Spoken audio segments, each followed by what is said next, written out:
Welcome to Almost Agreeable. Almost Agreeable. With your hosts, Chris Nellison and Ed Harris. Hang around and listen to opinions on sports, movies, music, and whatever else pops in our head.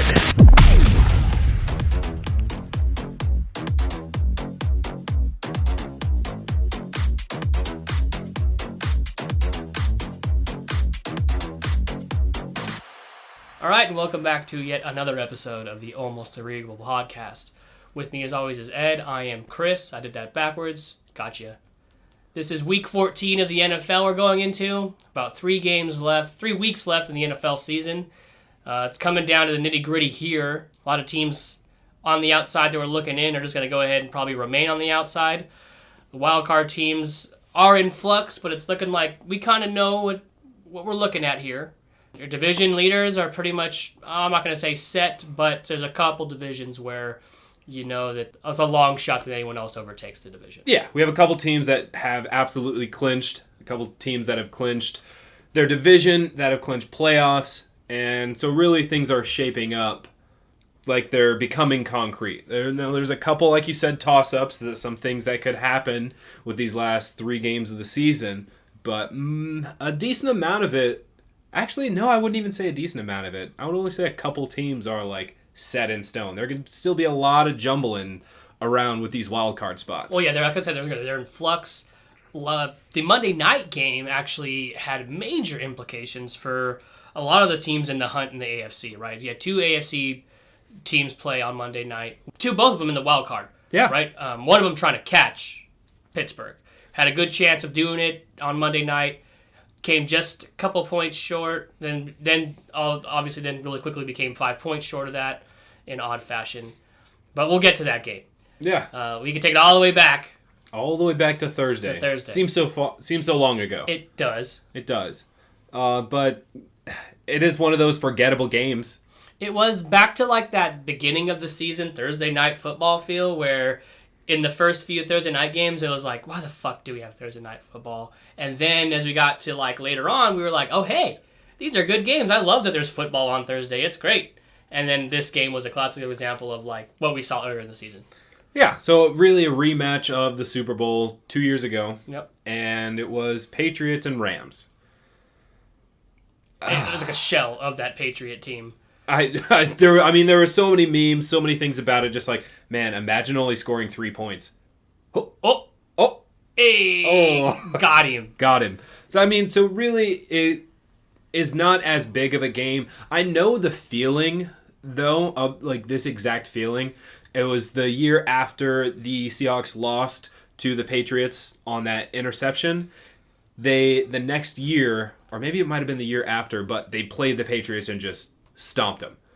And it was like, yeah, that felt good as a Seahawks fan, but it was like, it's a regular season game. Yeah. You get a little bit of redemption. There's a little bit of satisfaction there. But, yeah. I mean, if you're a good team that has your goals, in priority, then that's just like, okay, cool, that was cool, but obviously that's not our goal here. Yeah. I mean, this Rams team is pretty solid team, but that had to have felt good for McVay. Absolutely, a little. Like I said, you can take a little bit of satisfaction from that as long as you keep your eyes on the prize. That having been said, that offense for LA is starting to finally look like it's taking some kind of shape instead of being shapes.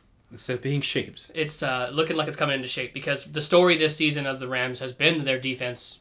I mean, you have Aaron Donald, who, in my opinion, could be the defensive player of the year every year. It's nuts that guy is...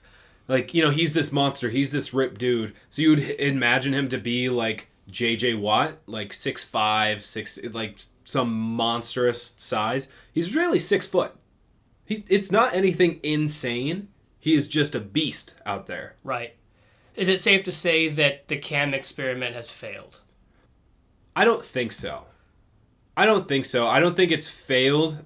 We said in the beginning of the year that this is like the time that the Bills could come up.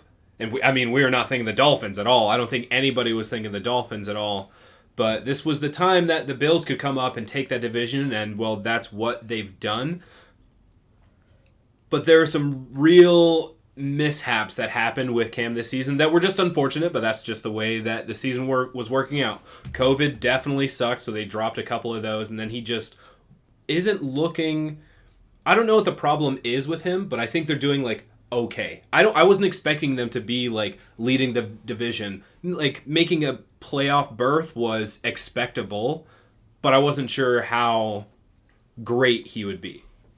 I think I'm a little shocked that, I mean, they're all but out. I mean, they are not even listed on the hunt anymore. Yeah. It's looking, they're definitely not clinching the division. Probably not making the playoffs.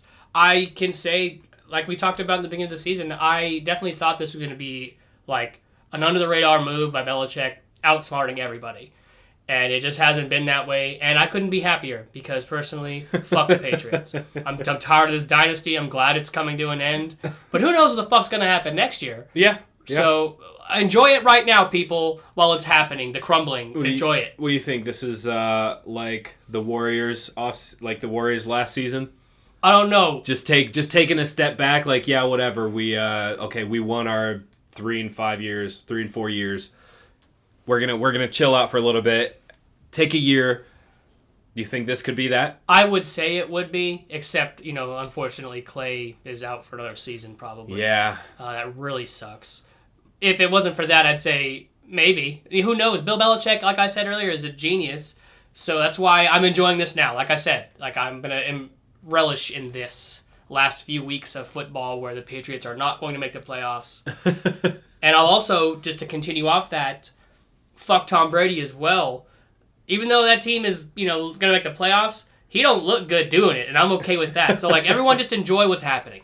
So, speaking of Tom Brady, I forget what time. No, they played it. They played a 10 a.m. game. Well, so let's get to Tom Brady. Yeah. All of his time in New England, he's never went to the playoff as a wild card team. I did not know that. Never. They always won the division. Every single time. Wow. Every single time. So this is gonna be the year. And then the year they had a record to be a wild card team, they didn't make it. Yeah. 11-5. Nuts. Wow. Okay, so I never heard that stat. Absolutely nuts. So now there's no chance that they catch the Saints, and even if they do, it doesn't matter because the Saints have the tiebreaker. Owned them twice. Yeah. So that game. What were your thoughts on that game? My thoughts were that Tampa Bay's got a good defense. Okay. Yeah, okay. I was on Reddit, and I was just kind of perusing through different team pages, subreddits, and it was like, wow, look at how terrible Tom Brady's playing, but he's got a defense, so it's like, okay. And I was like, wow, and before I could jump on it, first comment was, yeah, imagine if the Raiders had a good defense. There you go. And so that's what I'm thinking about with this Tampa Bay team, is that their defense is good, which was kind of the story coming in anyways, because you knew they had Jameis last season, and, the man couldn't see, so he throws as many picks as touchdowns or whatever. That's neither here nor there. But their defense is always solid. So you knew that coming in. Brady has not looked sharp. With all the weapons on that fucking team, I don't know.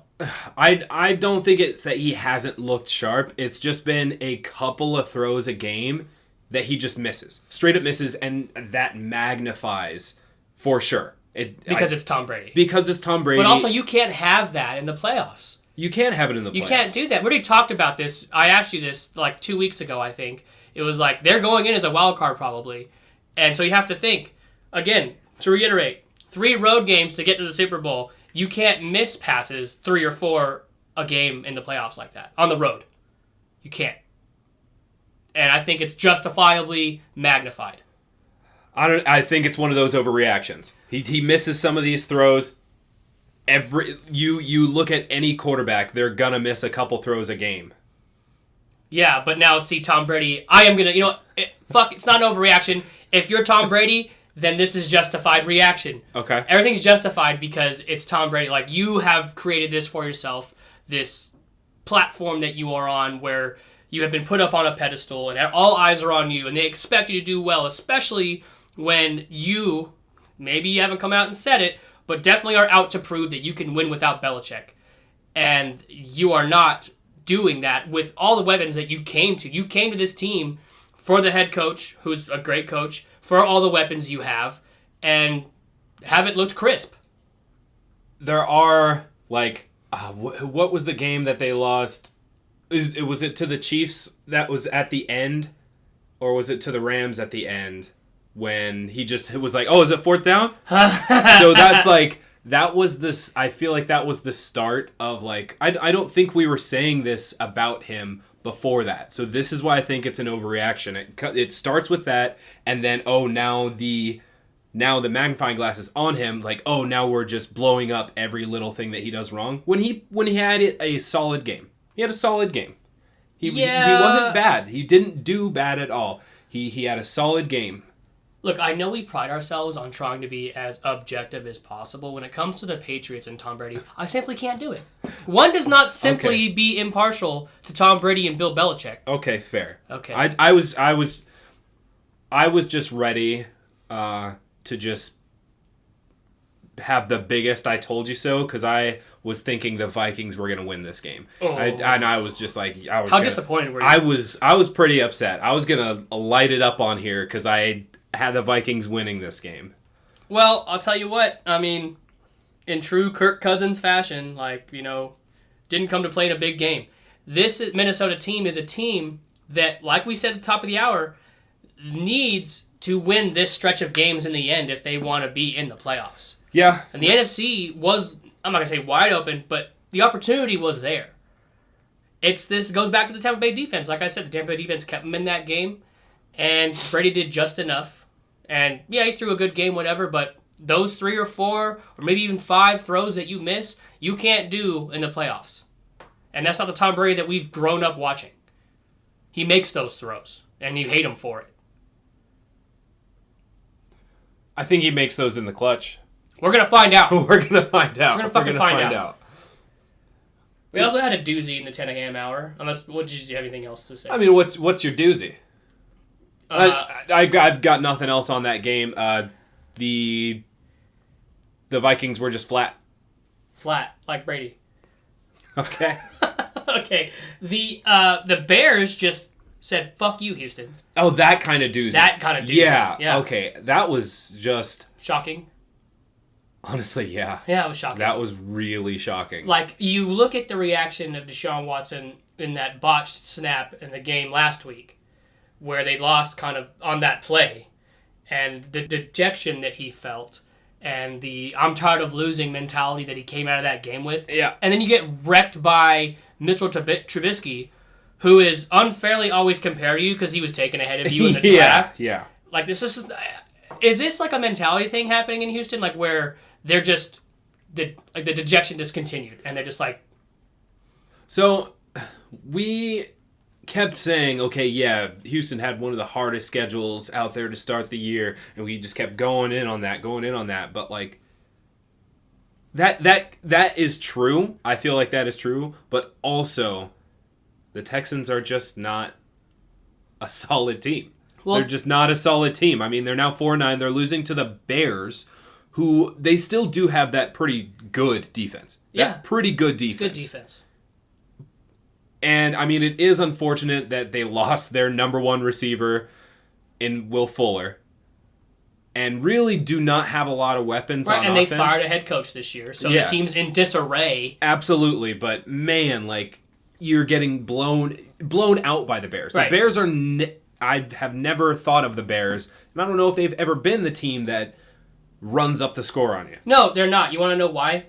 Okay? The Bears have never had a quarterback ever that is thrown for 30 touchdowns or 4,000 yards. Oh, shit. Ever. And that's like what you're just looking for to be like, okay, if you want to have a starting job, like throw like 25 touchdowns, 4,000 yards. Yeah. Never had one that threw 30, never had one that threw 4,000. Jeez. Never.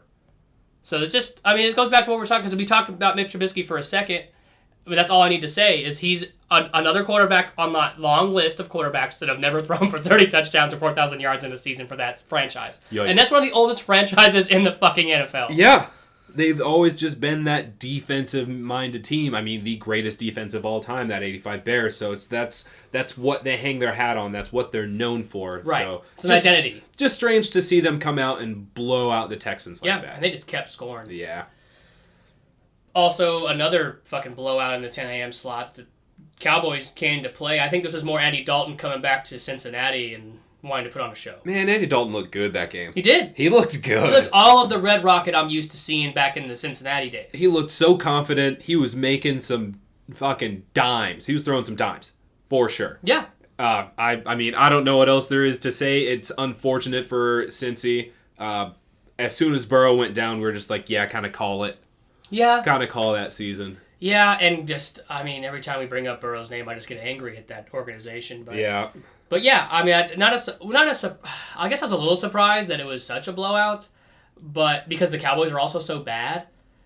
I mean, they have a decent scoring offense though. They are not atrocious like the face you're making is right now. Sorry. They are not atrocious.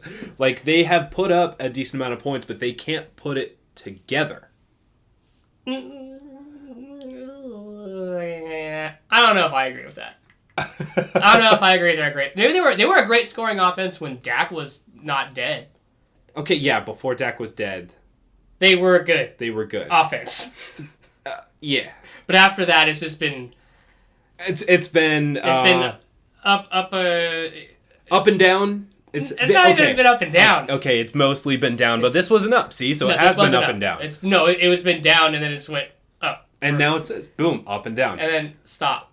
But so I mean, this team still has a ridiculous amount of talent. Yes. Ridiculous amount of talent. So they are able to. That's always been the story with the Cowboys, though. Talent. I don't know about always. For the last 5 years. Since Dax got there, they've had all this talent. Well, even when they had Romo. I feel like the end of Romo, they lost a lot of that talent. But, okay, so those are a lull. So that little lull right there. But yeah, they have this talent. They're able to put up the numbers like this. It's just putting it all together, and it's just unfortunate when you lose a guy who was on a record-setting pace. Okay. So I was watching Red Zone at that 10 a.m. slot, and it looked like it was all blowouts because the next game I'm going to talk about also was not close. Arizona, New York. And you'd think, everyone thought, coming off this win that the Giants had against Seattle last week, that they were going to give Arizona a hard time. Give them some fits. Yeah, and that is not what happened. That didn't happen I all. was watching Red Zone like, yo, put Colt McCoy back in, dog. Like, maybe he's the answer. Maybe he is the answer. I mean, clearly it was working. How many games did he start for him? Was it 2 or 3? It was just like 1.5. Oh, 1.5. Good enough. Yeah. Got him a win. Yeah, got him against the Seahawks. Yeah. So, nothing... And it wasn't even him that got that win, though. This is why we thought they would give Arizona fits, is because of that front line, because of these defensive backs. Some of these players are ruthless. So we're like, okay, they could lock down Kyler like they locked down Russ. Right. But then it just was like, that didn't happen. That didn't fucking happen. At all. No, not even at all. It was just a route. They just routed him. I mean, Hop had a solid game. 136 yards. Yeah, he had a pretty good game. Their rushing attack was just exactly what you want. Yep. And Kyler had a solid game. I mean, they did just fine. New York just couldn't put anything together. No, they looked out of sorts most of that game. Like, they didn't have an answer for Kyler. They didn't have an answer on offense. Daniel Jones looked flat. Flat is like the word of the morning. The 10 a.m. hour, the word is flat. Very good. I mean, it's definitely hard when you're, losing all these fumbles, though. It's hard when you have turnovers like that in that game, how they had in that game. Hard to win. It's hard to win when you turn... Yes. Thank you. It's hard to win when you turn the ball over. I think you made fun of me like last week for saying the same thing, so I'm throwing it right back at you. It's hard to win games when you turn the ball over. Oh. And then there was Carolina-Denver, which was closer than those games. But Teddy is not a clutch guy. But it really wasn't. You look at the final score, and it was closer than the other ones. But they had a chance at the end. They did have a chance at the end. And that's why I said that Teddy's not clutch. I think he's like 0-7 on potential game-winning drives. Game-winning drives? In his career? In his career. Yeah. It's 0-7. He's not a clutch guy. And it's hard to ask. We're used to seeing these Rodgers, Breeze, Brady, Wilson, Mahomes type plays. We're used to seeing that. Like, okay, yeah, we have this guy. That's what you want out of your quarterback. And it's just not everybody. It's not most people, honestly. It's not most. So And then you got the under the radar guys too that do that. Like Stafford does that. yeah, Derek Carr does that. Like those two right there, like are leading like in active football right now, game-winning drives. The reason Mahomes isn't on that list really is because they're never in situations where the motherfucker has to come back. he's never behind. He has one. He's never behind. And it was 2 or 3 weeks ago. And he hasn't had enough games to actually do it either. Right.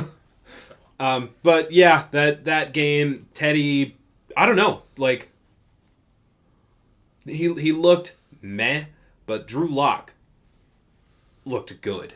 He did, but like he can't do that twice a year and like dance. Like that dude likes to dance around when he's doing good, but when you only do good twice a year, you're not allowed to dance. You know who's just gonna keep him forever though? Just Fucking John Elway. John Elway is just like, you know what? Fuck it. He won a game. Keep that boy. Let's sign him. Dancing Drew Lock. Max contract. Get him.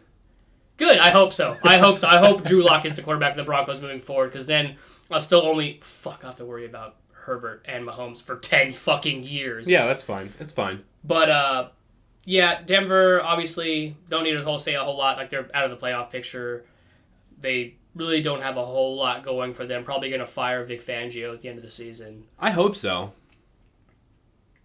But Carolina, I think, first year head coach there, and Matt Rule. Teddy there is his first year back as a starter after the Minnesota injury. Yeah. So, I mean, I could see things moving forward for them, but obviously this year is kind of a wash, it's a scratch. Yeah, kind of a wash. So, that moves us into Tennessee and Jacksonville, which, not a lot to say there either. Derrick Henry. My God, Derrick Henry. Fucking beast. I think, because it was a hot route before the season I had gotten from, and then when we had Tony on the show. Yeah. And y'all were like, what running back would you take? And you guys went with like... Well, I know I remember that I went with Derrick Henry, yeah. And you guys were like, nah. You guys were like, nah. Yeah. And I'm like, I stand right here still, like, doubling down. Like, I'm taking Derrick Henry. Oh, you're doubling down when he's leading the league in rushing now? I'm not going to say I'm doubling down. I'm going to say, like, I stand here having said that, and I don't feel like, I was wrong. It's like me doubling down on the Vikings. That's doubling down. Yeah, You're just saying you're right. Okay. I told you so is what I really mean. Okay, fine. Just own it. Don't pussyfoot around this. You're right. Okay, I told you so. Motherfucker had 215 yards. Yeah. He's just eating. He's destroying. I think he ate Ezekiel Elliott. Yeah, probably, because he's been non-existent. Yeah. So Derrick Henry ate him. Yeah. But I mean, just an unsurprising score, honestly. 31-10, Titans, Jags. Nothing new. Jags aren't going anywhere. Titans are just securing their lock on the AFC South. Well, they're trying. I mean, Indy had a big win, too. They did. And that takes us right into that game. Yeah. Because this was a big game for both teams, for the Raiders and for the Colts. Now, in the grand scheme of things, the Raiders needed this win more than the Colts did. But the Colts, in order to keep pace with the Titans, needed to win this game. And they made a statement with their running game. Like, my goodness. That was nuts. That dude, I did not know that guy is a fucking bullet. Do you see how? Yeah, he's so fucking fast. He's really fast. Jonathan Taylor is extremely fast. Well, this just okay. All season, you and I have been on this. Our defense sucks train.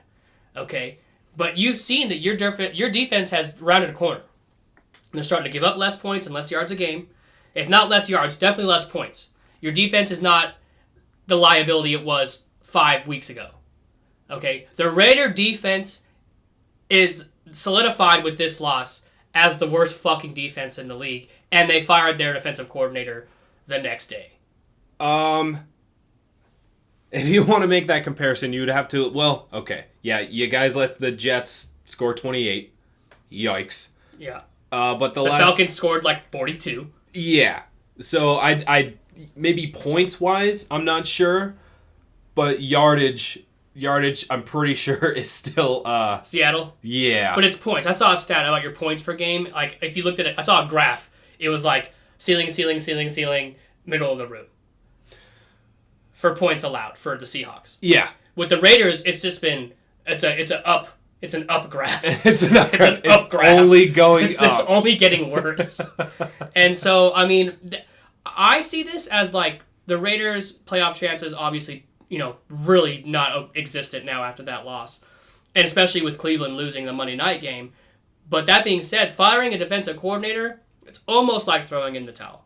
Yeah, and a little bit. I mean, looking up these scores, the Raiders are the third worst defense in points allowed. Mm-hmm. Only ahead of the Cowboys. Ooh, yep. And the Jets. That's what I'm saying. So, like, of all the teams that people have been talking about contenders, for a little bit of the year, it was the Raiders.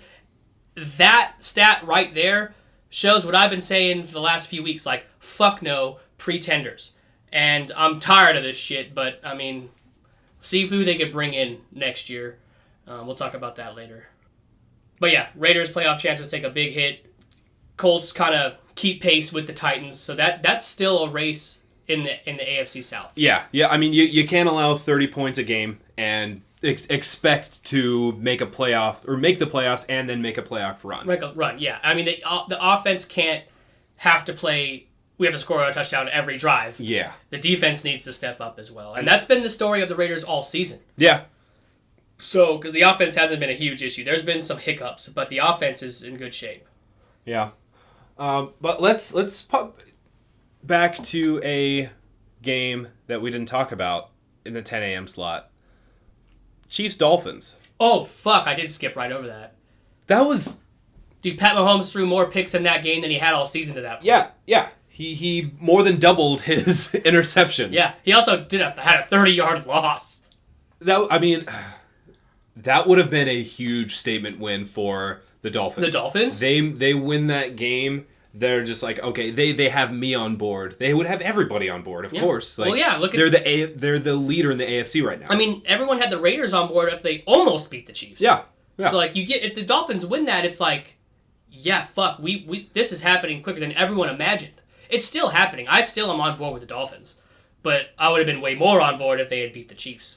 Because, I mean, they were tied, or they were not tied up, but it was close at halftime. But in classic Chiefs fashion, they were just like, oh, let's just score. Well, nobody has a fucking answer for Travis Kelce, man. Well, he's gonna have the most receiving yards this season, and a tight end's never done that. The tight end's never done that. I was gonna say that exact thing. Yeah, tight end's never done that, and that could very well happen. The only reason that might not happen is because they go to Hill so much as well. Yeah. And they have Sammy Watkins, and they have fucking everybody. So talk about weapons. They can win the game so many different ways. They have a solid running back attack. They have dynamic players in Tyreek Hill. And Kelce can be dynamic as well, but he is just the sure-handed guy. You need a down, he's getting it. Yeah, it's like Jason Witten was for Tony Romo. Yeah, exactly. That's exactly what it is. Yeah. So, I mean, just nuts game.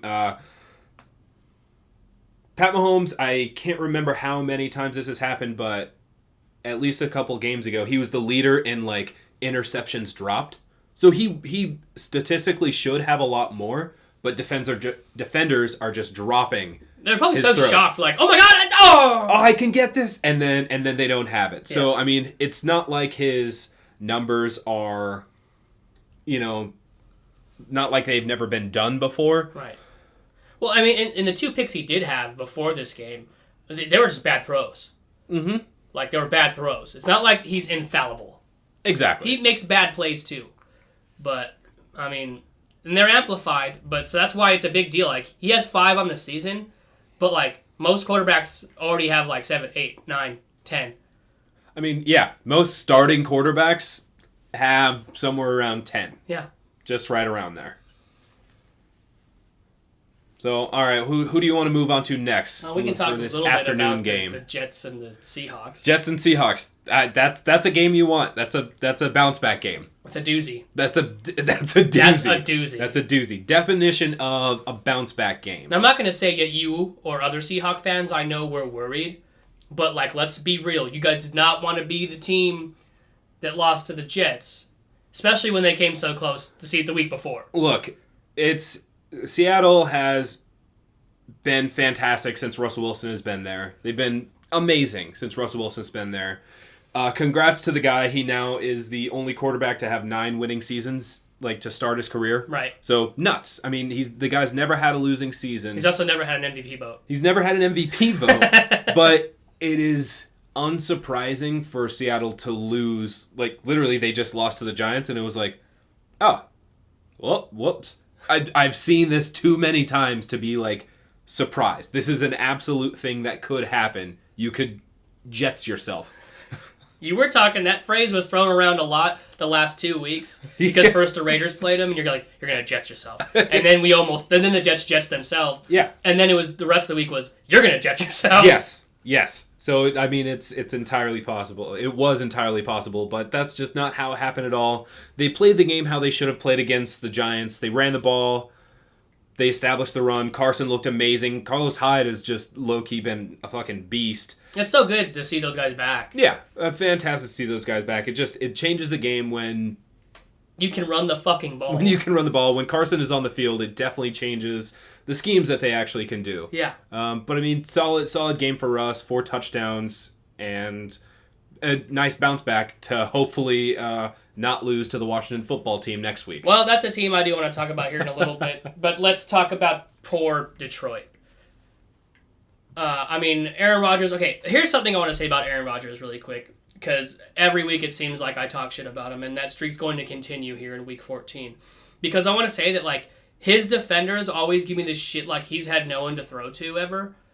It's like, do they know who Devontae Adams is? Yeah, that's kind of ridiculous. Like, Marcus Valdez-Scantling, Alan Lazard, these guys, like, they're saying he has nobody to throw to, but this is that Brady effect. This is the same thing. This is the Brady effect. If these guys were on another team, maybe they would be or would not be good, but this quarterback is making them look good. And that's not to say they're not good, though. It's a strange... That's kind of how you're making it sound. It's a strange effect. It's a very strange effect because who knows if they wouldn't... Okay, so Devontae Adams would not put up these numbers if he was with a regular quarterback. Well, I guess we kind of see evidence of that because Randall Cobb's putting up great numbers when he was a Packer, and he hasn't been doing shit with... What is he, with the Cowboys now? Yeah. Yeah. I really hesitate from going down this line of thinking because it just adds to the dick-sucking line at Aaron Rodgers' door. But, I mean, I'm just tired of that argument. I don't care. Like, Devontae Adams is one of the best wide receivers in the league. I don't care if it has to do with Aaron Rodgers. He just is by his stats, and that's what we go by, is it not? Yeah. So okay. It's hard to say. Like, that's such a weird statement, and I hate when people say that, like, oh, he hasn't had anybody, or that just that whole concept is frustrating. It is frustrating. That being said, I'll still say dude is good, man. Aaron Rodgers is good. But you are expected to beat the Lions. And, you know, I feel for Matt Stafford having to play in that division his whole life against a guy like Aaron Rodgers. Like, I mean, the dude is a tough kid, and he showed grit in that game. I mean, his ribs are fucked up. That was unfortunate. And, you know, yeah, Aaron Rodgers is a bad man. He's not a bad man. He's just a good football player. He's a great football player. He ain't no like, oh man, Aaron Rodgers is gonna come in and just like fuck your wife.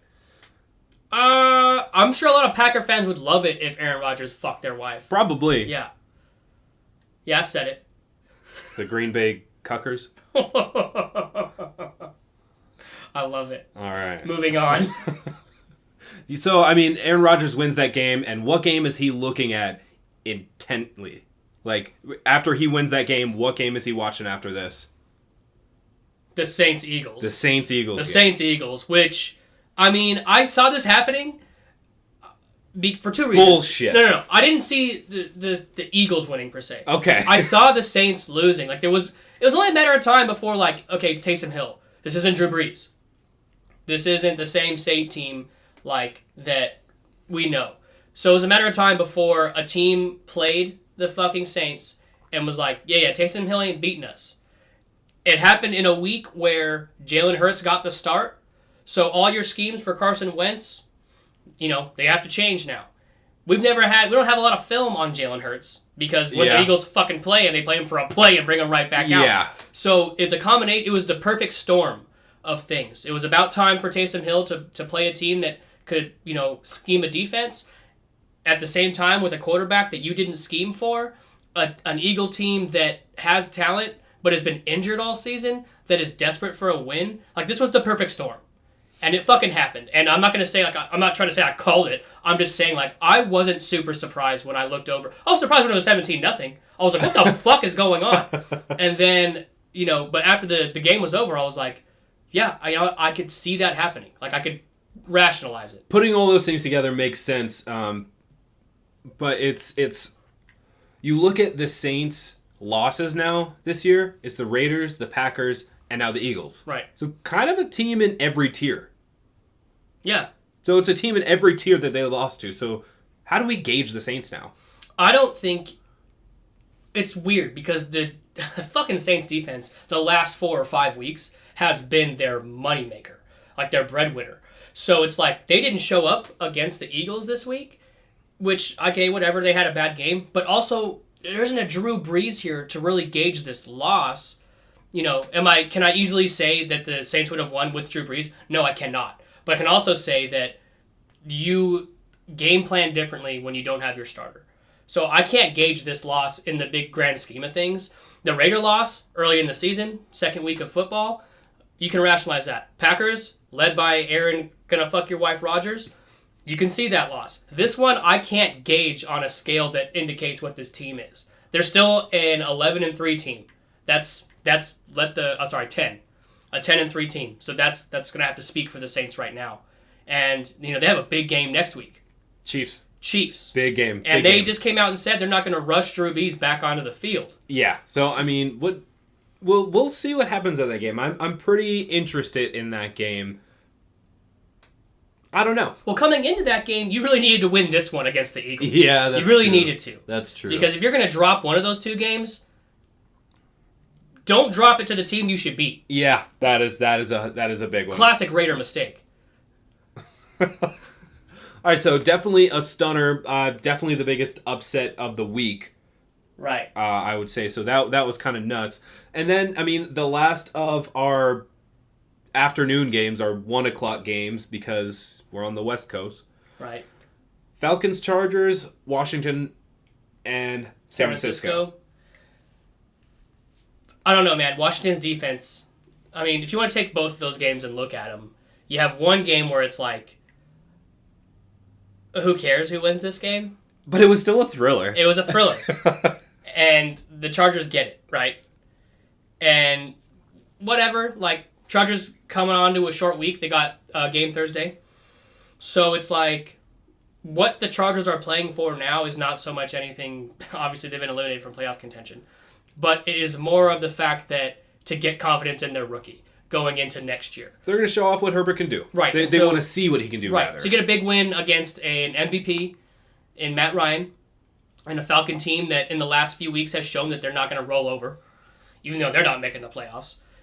So, yeah, a thriller there. But then you switch over to the Washington team that's playing a team that, until last week when they lost on Monday night, was still trying to fight for a playoff spot. I'm talking about the 49ers. Yeah.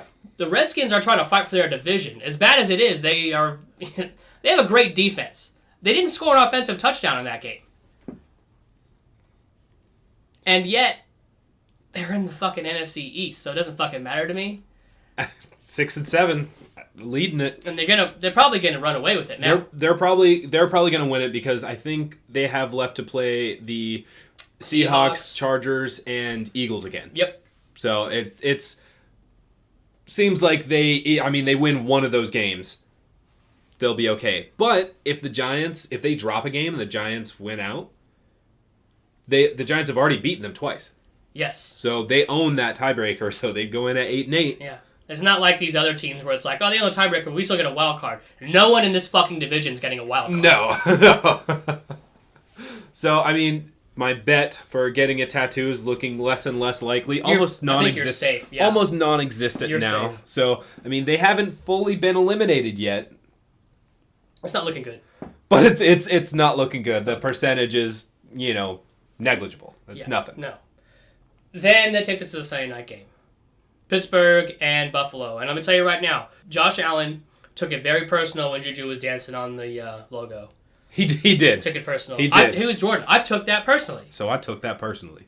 And, yeah, the Bills looked all of the team that people have been saying all year. Like, that they're a good team, that Josh Allen has progressed, like, his entire game. His accuracy, his long ball, all of that stuff. He looks good. And then, I don't know, people can say, oh, the Steelers are overrated. Like, of course they beat them. The Steelers are still a good team. They're well coached. They have a veteran in Big Ben. They have a lot of weapons on offense. They have a great front four on defense. They still beat a good team. So don't take away from the Bills because of what you think of the Steelers. Does that make sense? It does. It does. And there are just a couple mistakes that went wrong in that game. So, the Bills are a good team. They're a solid team. What are they, 10-3 now? So, yeah, they're 10-3. They have run away in the East. They've already beaten the Dolphins once. I think they play them one more time. Mm-hmm. I think that's week 17. I think that probably is the one to end it. But, Roethlisberger had 2 picks.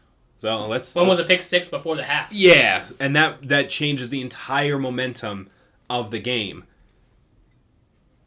So I was very interested to see in that what would happen in that game. Well, if the Steelers could bounce back from that upset loss, and they didn't show a lot of, I don't want to say toughness, or grit. The word I'm looking for is like they didn't show resolve. You want to hear like the overreaction? We were talking about overreactions earlier. Yeah. You want to hear another overreaction? Steelers offense exposed. What?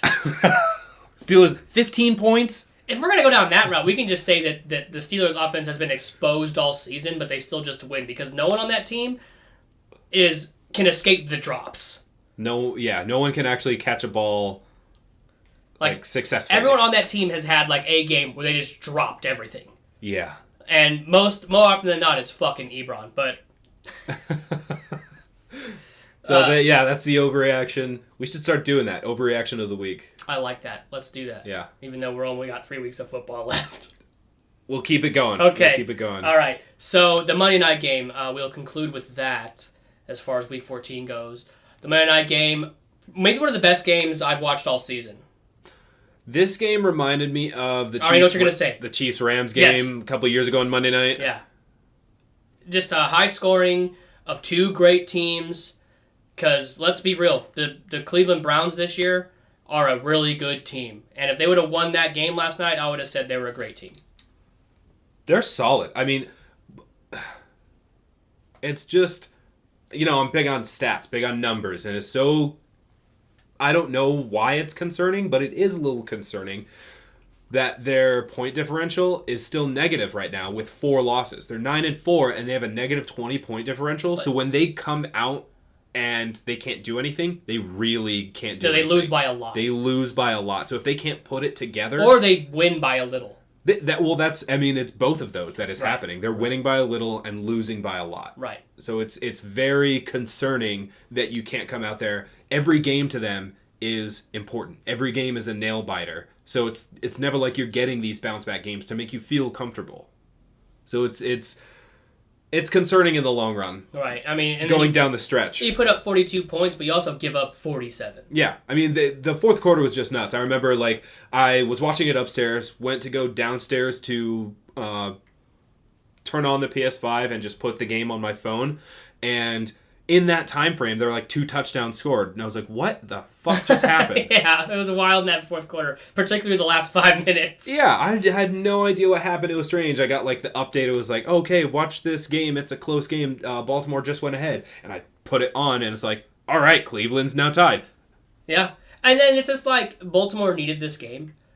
Needed it so badly to kind of, get inch back into the wild card, which they were able to do. Yeah. With that win, right? Yeah. So this actually leads me perfectly into everybody's favorite segment, Hot Routes. But do you have anything left to say about the game? I do. We're just going to skip over the fact that Lamar had to go take a shit. Pull a Paul Pierce. Sometimes you got to boo-boo. He would just come out and say it. Stop saying you didn't. You didn't do it like Paul Pierce did. You didn't fucking pretend you had an injury and get on a wheelchair and cry. Okay? Just be like, yeah, I had to go poop, man. I came back out and threw a touchdown immediately, so what? He's feeling lighter. I feel 5 pounds lighter. Yeah, okay, you can go to hot route now. But that does transition perfectly into our first hot route. So we're talking about who makes it in, who makes it out. So if you had to pick, pick a team from each division, who's dropping out of the wild card race or of the lead of their division, and who's making it in? I was gonna say that if Cleveland won that game on Monday night, that I could see them, if the Steelers continue on this fucking slide, I could see Cleveland taking that division. But I can't now with that loss. I can't. 9-4, 10-2. Yeah, I can't. There's no way you win those 3 games and Pittsburgh loses 2 of them. So I'll say that it's not. It almost was the Giants and Washington. Okay. The Giants could have, but it's not that either. Okay. It's Indianapolis and Tennessee. Okay. They have the same record right now. Yeah. And they split the games this season. So there's no tiebreaker there as far as head-to-head.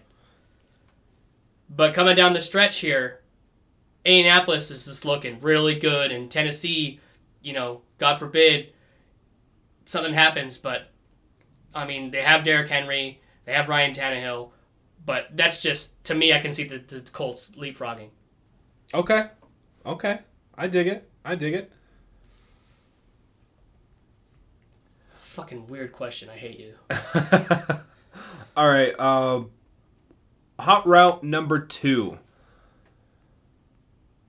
What's surprising you most about this season? Like a player, a team, whatever has happened. What's been the most surprising? Or maybe not the most, but what has really resonated with you that is just extremely surprising? That the Cowboys are so fucking bad. Okay. That's it. That's fair. I mean, not that that division is bad, because that's kind of surprising, but that the Cowboys are bad. Yeah, right. Like you bring in a quarterback who has gone 8-0 to start a season at one point. Yeah. And they're just not able to put it together. No. With all these pieces, they're not able to do anything. I mean, they're 4? They're 4-9. Yeah. Yikes. Blech. Yikes. Ugh. All right, and our last hot route number 3. This is a doozy. You're gonna love it. What's the biggest problem for the Chiefs moving on? How do you beat them? Complacency. It's Complacency? their own. It's their own self. We talked about this last week. Okay. You can't just be on cruise control and expect to flip on a switch. Now, you agree with me except for this team specifically. Yeah. You said 99% of teams I agree with you, but Yeah. not with the Chiefs. So, but if there was anything, it would be them doing what they're doing right now. Okay. Just thinking like, oh yeah, I was, waiting for the playoffs. And then the playoffs get here and it's like, oh fuck, we're down. And we could turn it on. And then they can't. And relying on that Mm-hmm.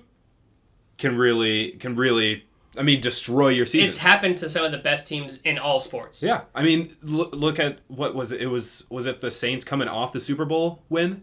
And then the Beastquake happens? Yeah. I mean, to a 7-9 team? Yeah. So it's you're completely right. Like, teams can just fall off like that. Yeah. It's like all the teams that, sacrifice a perfect record and, rest their starters, which I understand, but then they lose in the first round. Yeah. And it's no, you got to keep... I understand you're trying to save injuries, but it's you got to keep a rhythm. Keep your players steady. Keep them on that pace. Keep them, regular. Right. So, yeah, it's them. The Chiefs are the biggest problem to the Chiefs. The only people who can beat the Chiefs are the Chiefs. And apparently the Raiders. And the Raiders, if this season finishes out with them winning out. So, and I'll take that. All right. I'll take if Raiders make the playoffs, but we still have that one blemish, I'll fucking be okay. Perfect. You ruined their perfect season. Yes, fuck them. All right, that's all we got today. So, looking forward to Week 15. Some good hot routes there. We will see you Friday for another episode of Almost Agreeable. I'm Chris. I'm Ed. Thanks for stopping by. Thank you for listening to another episode of Almost Agreeable. You can catch new episodes every Wednesday and Friday. If you enjoyed the podcast, please like, rate, and subscribe. And don't forget to follow us on Facebook, Instagram, and Twitter at Almost Agreeable.